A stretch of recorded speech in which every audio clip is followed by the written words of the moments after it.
ہر دور میں اللہ نے اپنے خاص بندوں کو اپنے دین کی تبلیغ کے لیے چنا تاکہ وہ انسانوں میں امن، محبت اور اللہ کا دین پہنچا سکیں۔ تو ویسے ہی اللہ کے ولی سید حسن کبیر الدین کفر شکن المعروف حسن دریا اپنا ایک منفرد اور الگ مقام رکھتے ہیں۔ آپ کی ولادت 1342 عیسوی بمطابق 742 ہجری میں ہوئی۔ آپ کا شجرہ نسب تاریخ نے اپنے دامن میں کچھ اس طرح سے لکھا ہے: امام علی علیہ السلام، ان کے بیٹے امام حسین علیہ السلام، ان کے بیٹے امام علی زین العابدین علیہ السلام، ان کے بیٹے امام محمد باقر علیہ السلام، ان کے بیٹے امام جعفر صادق علیہ السلام، ان کے بیٹے حضرت اسماعیل، ان کے بیٹے محمد عریضی، ان کے بیٹے حضرت اسماعیل ثانی، ان کے بیٹے سید منصور، ان کے بیٹے سید غالب الدین کفر شکن، ان کے بیٹے سید عبد المجید بت شکن۔ سید عبد المجید رحمت اللہ علیہ کے دو بیٹے ہوئے، ایک سید منتخب باللہ اور دوسرا سید منتظر باللہ۔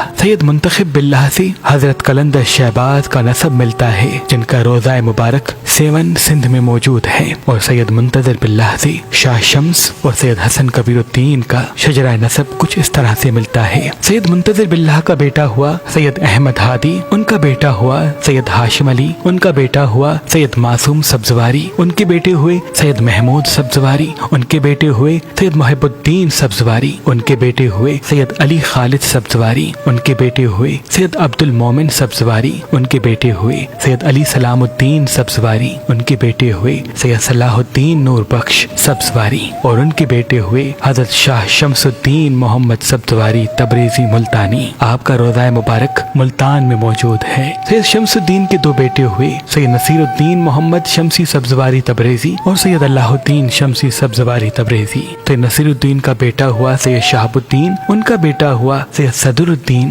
اور ان کا بیٹا ہوا سید حسن کبیر الدین کفر شکن المعروف حسن دریا۔ آپ بچپن سے ہی اپنے خاندان کے بزرگوں سے محبت کرتے تھے اور اپنے علم میں آپ کی گہری دلچسپی تھی۔ آپ نے 9 سال کی عمر میں پورا قرآن حفظ کر لیا اور لوگوں کے سوالات کے جوابات قرآن پاک سے دیا کرتے تھے۔ تاریخ نے لکھا سید حسن کبیر الدین کے والد سید صدر الدین نے اچ شریف میں ایک فقہ جعفریہ کا مدرسہ قائم کیا تھا جو اس وقت میں پورے برے صغیر میں پہلا فقہ جعفریہ کا مدرسہ تھا، جس کے آثار آج بھی اچ شریف میں موجود ہیں۔ سید صدر الدین وہی شخصیت ہیں جنہوں نے سب سے پہلے اپنے دادا شاہ شمس کا روضہ ملتان میں بہت ہی خوبصورت انداز میں تعمیر کروایا تھا، اور اس وقت قلندر شہباز کی مبارک قبر کو کچھ ظالم مٹانا چاہتے تھے، اور جو علم حضرت عباس قلندر شہباز نے اپنے ہاتھوں سے نصب کیا تھا اس کو اتارنا چاہتے تھے۔ تو آپ نے شہباز قلندر جو رشتے میں آپ کے دادا تھے،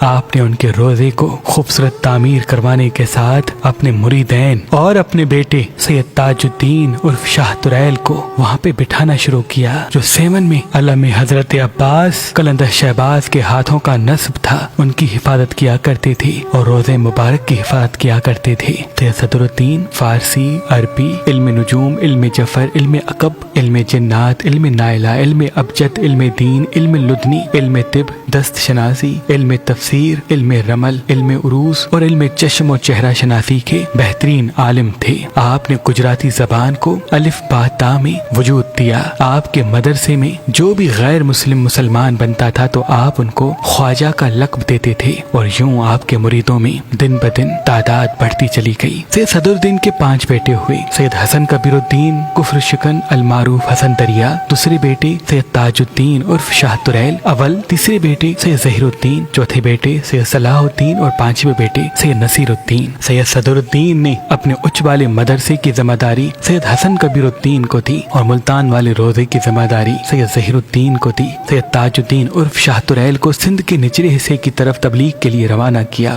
سید نصیر الدین کو گجرات کی طرف، سید صلاح الدین کو تبلیغ کے لیے بلوچستان کی طرف روانہ کیا، اور یوں یہ برے صغیر میں شمسی سبزواری جعفری سادات پھیلتے چلے گئے۔ سید حسن کبیر الدین اپنے بابا کے مدرسے کو دن رات محنت کر کے چلاتے تھے۔ سید حسن کبیر الدین المعروف حسن دریا اکثر سیاہ لباس پہنتے تھے، اور آپ کی دستار بھی سیاہ ہوتی جاتی تھی। آپ ننگے پاؤں چلا کرتے تھے، ایک کالی چادر ہمیشہ آپ کے کندھوں پہ ہوتی تھی۔ اکثر لوگ پوچھتے تھے کہ آپ یہ سیاہ رنگ کیوں پہنتے ہیں؟ تو سید حسن کبیر الدین فرماتے تھے یہ امام سجاد کی یاد میں پہنا ہے تاکہ مسلمان کبھی بھی کربلا کے مصائب کو نہ بھولیں۔ جیسے کہ آپ کے دادا شاہ شمس اور ان کے چچزاد بھائی قلندر شہباز نے سب سے پہلے برے صغیر میں غازی عباس علمدار کا علم بلند کیا تھا اور نعرہ حیدری لگانا اور خصوصاً قصیدہ مولا علی پڑھنے کا رواج عام کیا تھا۔ اس دور میں اس خاندان نے جو اہل بیت کے قصیدے لکھے اس کو گنان کہا جاتا تھا۔ اس شمسی جعفری سادات کے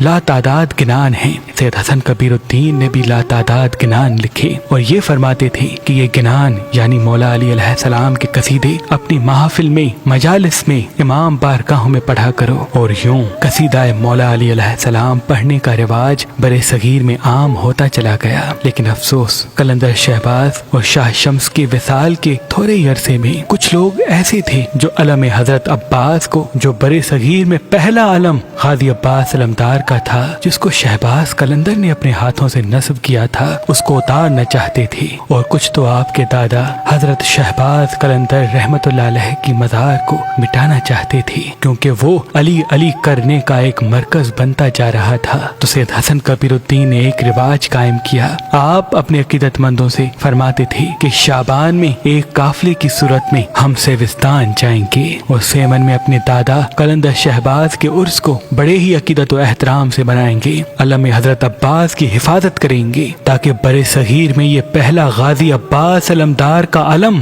مٹنے نہ پائے۔ جیسے ہی حضرت حسن کبیر الدین کفر شکن سیمن شریف پہنچتے تو آپ کا استقبال آپ کے بھائی سید تاج الدین شاہ تریل اول اپنے عقیدت مندوں کے ساتھ کیا کرتے اور ان کی رہائش کا بندوبست کرتے۔ آج بھی جب جب شعبان کا مہینہ آتا ہے تو پنجاب میں رہنے والے بڑے ہی عقیدت سے سید حسن کبیر الدین کی سنت پہ عمل کرتے ہوئے قافلے کی صورت میں سیوستان یعنی سیمن آتے ہیں اور شہباز قلندر کے عرس کو بڑے ہی عقیدت سے مناتے ہیں، اور ساتھ ساتھ سندھ میں رہنے والے بھی سید قلندر شہباز کے عرس میں شامل ہوتے ہیں۔ اور سفر کے مہینے کو آپ نے شاہ شمس سے منسوب کیا کہ تمام عقیدت مند ملتان میں سفر کے مہینے میں آئیں اور بڑے ہی عقیدت سے ذکر آل محمد کریں تاکہ برے صغیر میں ذکر آل محمد اور مجالس کا رواج ختم نہ ہو۔ تبھی آپ کو وارث شمس اور وارث قلندر بھی کہا جاتا ہے۔ سید حسن کبیر الدین نے بہت غیر مسلم کو مسلمان کیا، تبھی آپ کو کفر شکن کے نام سے بھی یاد کرتے ہیں۔ آپ نے اللہ سے دعا مانگی کہ اے میرے اللہ مجھے اتنے بیٹے عطا کر تاکہ میں پورے برے صغیر میں اپنے بیٹوں کو بھیجوں تاکہ وہ فقہ جعفریہ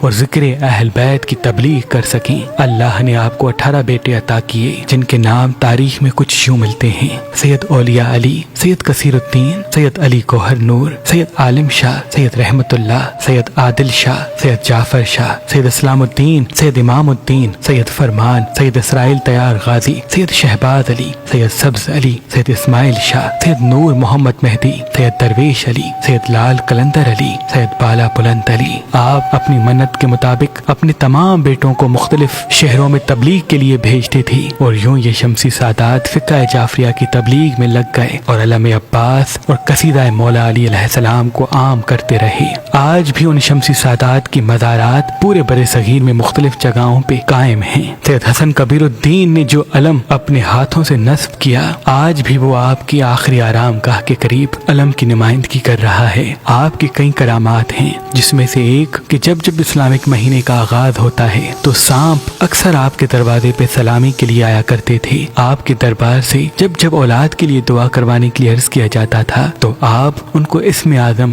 عنایت کیا کرتے تھے اور اللہ کے کرم سے وہ صاحب اولاد ہو جاتے تھے۔ ایک مرتبہ کی بات ہے کہ آپ ایک جگہ سے گزر رہے تھے، آپ نے دیکھا ایک ضعیف نابینا جن کی اولاد نے ان کو گھر سے نکال دیا تھا، وہ رو رہا تھا۔ آپ قریب گئے، ان کے سر پہ ہاتھ رکھا تو وہ اپنا غم بیان کرنے لگا اور یہ کہنے لگا کہ اے اللہ کے ولی، نہ میرے پاس آنکھیں ہیں، نہ میری اولاد، نہ گھر ہے، میں کہاں جاؤں؟ آپ اللہ سے دعا کریں میری آنکھیں صحیح ہو جائیں تاکہ میں کم سے کم اپنی زندگی سکون سے گزاروں۔ آپ نے ان کی آنکھوں پہ ہاتھ رکھا اور اللہ سے دعا کی تو اللہ کے فضل و کرم سے وہ نابینا دیکھنے لگا۔ ایسی کئی کرامات جو آپ سے جڑی ہیں وہ آپ کے عقیدت مند بیان کرتے رہتے ہیں۔ بالآخر 1449 عیسوی جمعرات کو آپ نے اپنے تمام خاندان کو جمع کیا اور وصیت کی کہ میرے بعد فقہ جعفریہ کی تبلیغ کو کبھی ختم نہ کرنا، جب تک زندہ رہو علم حضرت عباس کو اپنے گھروں پہ لگانے کی روایت کو عام کرتے رہنا تاکہ برے صغیر سے یہ علم کبھی ختم نہ ہونے پائیں، اور گنان پاک یعنی مولا علی علیہ السلام کے قصیدے اپنی زبان سے کہتے رہنا، قلم سے لکھتے رہنا تاکہ علی علی کی آواز سے یہ پورا برے صغیر گونجتا رہے۔ میں وصیت کرتا ہوں اپنی تمام اولاد اور مریدین کو کہ جب تک زندہ رہو علی کی ولایت اور مصائب کربلا اپنے لباس، کردار، الفاظ سے بیان کرتے رہنا، اور یہ کہتے کہتے آپ دار الفنا سے دار البقا کی طرف کوچ کر گئے۔ آپ کی رحلت کی تاریخ 1449 عیسوی بمطابق 853 ہجری جمعرات کا دن بتائی جاتی ہے۔ آج بھی آپ کا روضہ مبارک اچ شریف پنجاب میں موجود ہے۔ سلام ہو ذکر اہل بیت کو پھیلانے والے، علی علی کی صدائیں عام کرنے والے، غازی عباس کا علم برے صغیر میں لہرانے والے، سید حسن کبیر الدین کفر شکن المعروف حسن دریا شمسی سبزواری تبریزی پر، شمسی سبزواری تبریزی پر، شمسی سبزواری تبریزی پر۔